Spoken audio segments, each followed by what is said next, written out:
දැන් මම ඉන්නේ මාළඹේ අපිට ස්ලිට් එකේ සෙමෙස්ටර් එක පටන් ගත්තා. අවුට්ඩෝර් ජිම් එකක්. මෙන්න මෙතන පොදු ලිදක් තියෙනවා. කොළඹ ගියපුවම වෙල් තියනවාද කියලා හිතන්නේ නැහැ. ඒ ඉඩම් දැක්කහම සහ මේ ඒකේ ගාන හපුවම තමයි දෙන්නේ. අපි තාම කොතනද ඉන්නේ? ඉස්සර ලොකු කේස් එකක් ගියේ සයිටම් කියලා. ටරාන්ටාම් මෙන්න මෙතන අවුට්ඩෝර් ජිම් එක තියෙන්නේ.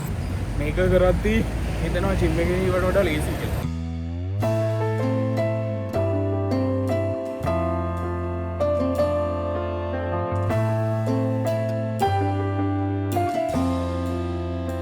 දැන් මම ඉන්නේ මාළඹේ අපිට ස්ලිට් එකේ සෙමෙස්ටර් එක පටන් ගත්තා.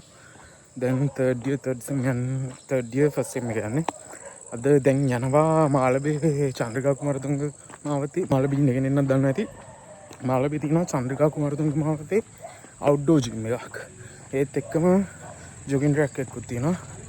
දැන් අද යන්නම් කියලා බලනවා. ඒකට තව බිනුවර මගේ යාළුවෙකුත් එනවා. යන් එනම් උණන් ඇවිල්ලත් දන්නේ දැනට. යා මෙන්න මෙතන පොදු ලිදක් තියෙනවා. මේකේ වතුර උදේට බැලුවාම හරිම නිල් පාටයි මේක ඇතුළේ තියෙන. මේක කොළඹ වුණාට මම ඔයාලට වෙන්නනම් තව ඉස්සරහට වෙල්කුත් තියෙනවා. දැන් කොළඹ ගියපුවම වෙල් තියනවාද කියලා හිතන්නේ නැහැ. මේ මං යන පාර දැන් කළුවර වැටිගෙන එන්නේ. අර කොළඹ වුණාට ග්‍රාමික ලක්ෂණ ඔක්කොම තියෙනවා. මෙතන හැමෝම ඇවිල්ලා සමහර ලාට නානවා. ඉන්න මං වෙල පින්නන්න. මෙතන තමයි මේ පාරෙම තමයි මං උදේටත් ඇවිදගෙන යන ස්ලිට් එකේදී. මේ මෙතන මේ තියෙන වෙල්. මේ තියෙන වෙල් දැන් හරියට පේන්නේ. මෙතන උදේට යද්දි මාර ලස්සන view එකක් තියෙනවා. මේක වැඩ කරලා තියෙද්දි එහෙම. දැන් කළුවරෙන් පේන්නේ හරියට. මම යද්දි මෙන්න මෙතන හිස් ඉඩම් ටිකක් තියෙනවා. හැමදාම බලබල යන්නේ. මේ ඉඩම් වලට එහා පැත්තේ කුඹුරු ගහ හොඳට පේනවා. මෙන්න මේ ඉඩම් වලට ඒ ඉඩම් දැක්කහම සහ මේ ඒකේ ගාන හපුවම තමයි දෙන්නේ. අපි තාම කොතනද ඉන්නේ? කොච්චර සල්ලි හම්බ කරන්න ඕනද කියලා. මොකද අපි තාම අපේ ජීවිත ගමන පටන් ගන්නවත් නැහැනේ. කොච්චර ඉලක්ක තියනවාද අපි සම්පූර්ණ කරගන්න. මේ මං ඉන්නේ වැලිපිට පාරේ. මෙන්න මෙතනින් යනවා ඇලක්. ඇලක්ද මොකද්ද මන් දන්නේ කුණු ඇලක්ද හොඳ ඇලක්ද කියලා. හැබැයි මේක මාළු වෙන්නා හරියට කොරලියන මාළු. මම ඒක උදේ වෙලාවක පෙන්නන්නම්. මෙතන ඉස්සරහින් තියෙන්නේ නෙවිල් ෆර්නැන්ඩෝ හොස්පිටල් එක. මේ තියෙන්නේ නෙවිල් ෆර්නැන්ඩෝ ටීචින් හොස්පිටල් එක. මේ ඔක්කොම ටික. මේ තියෙන්නේ හොරයිසන් ඉන්ටර්නැෂනල් ස්කූල් එක. මම යන පාරෙමයි ඔක්කොම හම්බෙන්නේ. ඉස්සරහට හම්බ වෙනවා සිනෙක් කැම්පස් එක. මම ඔයාලට පෙන්නන්නම්. ආනෙක මේකට මෙහා පැත්තේ ඉස්සර ලොකු කේස් එකක් ගියේ සයිටම් කියලා. ඊට මම පෙන්නන්නම්. මෙන්න මේ ගොඩනැගිල්ල එක තමයි ඉස්සර සයිටම් එක තිබ්බේ. මේ ඒරියා එකේ. ඒක දැන් නැති කරලා මම දන්නේ දැන් ඒකත් අයිති හොරයිසන් කැම්පස් එකට. මොකද මේක ඇතුලේ තාම නම තියෙනවා සයිටම් කියලා. මෙතනක් තියෙන්නේ වෙල්ලි ආයක්. දැන් කලුවරින්ද පෙන්වන්න බෑ. පෙන්වන්න විදිහක් නැහැ. මේක හරි ලස්සන view එකක් තියෙන වෙල්ලි ආයක් තියෙන මේ පුරාවටම. උදේ වෙලාවක වෙන දවසක vlog එකක් කරද්දී කරන්න ඕනේ. ඒ දවසක පෙන්වන්න. මෙන්න ඉන්නවා සුපුරුදු යාළුවා. ඔබ ෆෝන් එක ගෙනාවද? දැන්ද මං ඉන්නේ. ෆෝන් එක ගෙනාවද? ෆෝන් අරන් ගිහින් යන්න බලන්න. මූ ෆෝන් එක ගේන්නේ මූ ඉන්නේ කොහෙද කියලා දැනගන්න බෑ එතකට. කොහොමද ඒක දැනගන්නේ ඔබ ඉන්නවද නැද්ද කියලා? මේක තමයි ජොගින් ට්‍රැක් එක. මේ තියෙන්නේ චන්ද්‍රිකා කුමාරතුංග මාවත. ඊට පහළින් තමයි ජොගින් ට්‍රැක් එක තියෙන්නේ. ගොඩක් කට්ටිය මේක උදේ හවස ඇවිදිනවා. මේකේ අන්තිමට තමයි අවුට්ඩෝර් ජිම් එකක් තියෙන්නේ.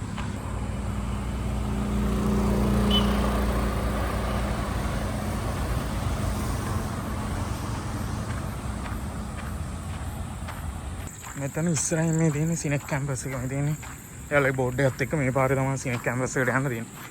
මේ සිනෙක් මෙතනින් සිනෙක් කැම්පස් එකට ඉන්නවා බලන්න.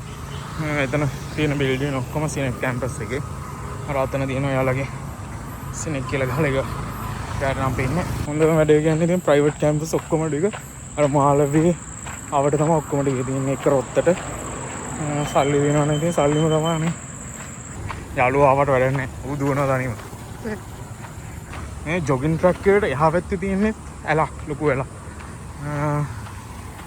ඒක තමයි අර මේ ගම් වතුර ගන්න දවස්වල සිනෙක් එක එහෙම යට වෙන ඇල. ඇවිදගෙන ය මේක වීඩියෝ කරන්න බෑ ගොඩක් කට්ටිය මුණට ඉස්සරහට එද්දි වීඩියෝ කරන් යන එක අවුල්නේ ඇත්තටම ප්‍රයිවසි එකට අවුලක් වගේ ඉන්න මං එතන තමයි වීඩියෝ කරන්නේ ගොඩක් කට්ටිය මේක ඇවිදිනවා උදෙත් ඇවිදිනවා සමහර වෙලාවට දවල්ත් ඇවිල්ලා ඉන්නවා මෙතන බෙන්ච් දාලා තියෙනවා ඇවිල්ලා වාඩි වෙලා කතා කර කර ඉන්නවා කට්ටිය නිදහසේ මේ කුබුක් ගස් තියෙනවා කීක ගස් හිටවලා දෙනවා දෙපැත්තට අර මිනිස්කාන්කයි ටන්ට මෙන්න මෙතන අවුට්ඩෝර් ජිම් එක තියෙන්නේ ඊට එහා පැත්තේ ඔය මේ කෙලින් පාර මේ පාර නෙමෙයි කෙලින් පාර 17 පාර මම හිතන්නේ වෙන්නනම් කට්ටියගේ ප්‍රයිවසි එකට ඩිස්ටර්බ් නොවන විදිහට යා මේ තියෙන්නේ අවුට්ඩෝර් ජිම් එක මෙතන ගොඩක් ඒවා තියෙනවා කරන්න පුළුවන් ඒවා ලේසියට අනික හදලා දෙන්නේ මේවා ලේසි සමහර ජිම් එකේ ඒවා කරනවට අර මේ තියෙන්නේ 17 පාර මහා නුවර පානදුර බස් යන මේකේ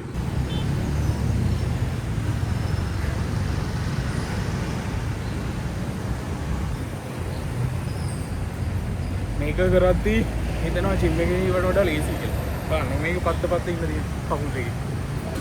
මෙන්න මෙයා ජීවනී ගෙනල්ලා හදලා මට දෙනවා. පොවන්න ගලන්න. Thank you. මචං thank you. බලමු මම බීලා නැහැ ජීවනී.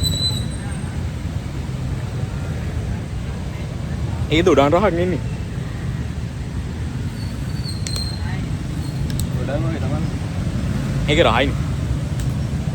මේක දැන් මම විනාඩි 5ක් විතර පැද්දා යටට මෙහාට කරා. දැන් යන් මේකට. මේකත් එන හත මේකේ ඉඳගෙන කකුල් දෙකට එක්සර්සයිස් කරන්න තියෙනවා. මෙහෙම කරන්න තියෙන්නේ. මුල් ෂොට් එකක් ගන්න විදියක් නැහැ. අරු ගියා. මේක බඩ එකක් දෙනවා. මම හිතන්නේ කලාව වලටත් දෙනවා. මම එක්සර්සයිස් පුතේ ඕක නිදා ගන්න මේ තියෙන පුතේ. දැන් අපි අවුට්ඩෝර් ජිම් එකේ එක්සර්සයිස් කරලා ඉවරයි. දැන් ආපහු යන්නේ ජොගින් ට්‍රැක් එකේදී එම ගෙදර ආපහු පාරෙන් යන්න තමයි. මේ එක්සර්සයිස් කරලා හවසට යද්දී වෙනම වයිබ් එකක් එන්නේ. අර මේ තියෙන බෙන්ච් එක වාඩි වෙලා පාරේ වාහන යන එන දිහා මෙතන එහා පැත්තේ වල සද්ද එනවා දන්න වතුර ගලාගෙන යන සද්ද එනවා. මම බලාගෙන ඉන්න දිනවා නම් මරු. හැබැයි දැන් වෙලා ගන්න දැන් යන්න ඕන ගෙදර. මේ පාර ඉද්දී කට්ටිය එන්නේ ටෝච් එකක් ගන්න නැතුව. මේ වටේ කැලෑව සර්පෙක් කව ගන්න තමයි යන්නේ. එහා පැත්තෙන් කුඹුර මේ පැත්තේ කැලේ.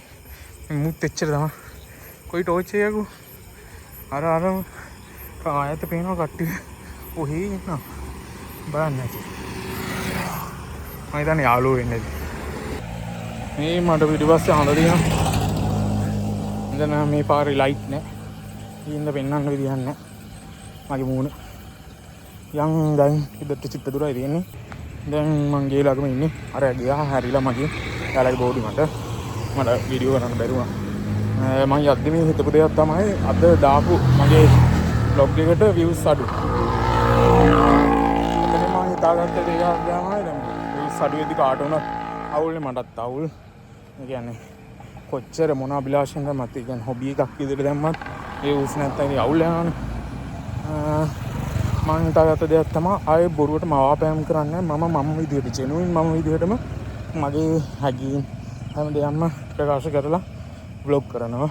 අර සමහර වෙලාවට මම මගේ අවංක හැඟීම් කියන්නේ කට්ටිය මේ මොනවා හිතයිද විනා වෙයිද ඊට පස්සේ මොන වගේ ප්‍රතිචාර හම්බෙයිද කියලා කියන්නේ.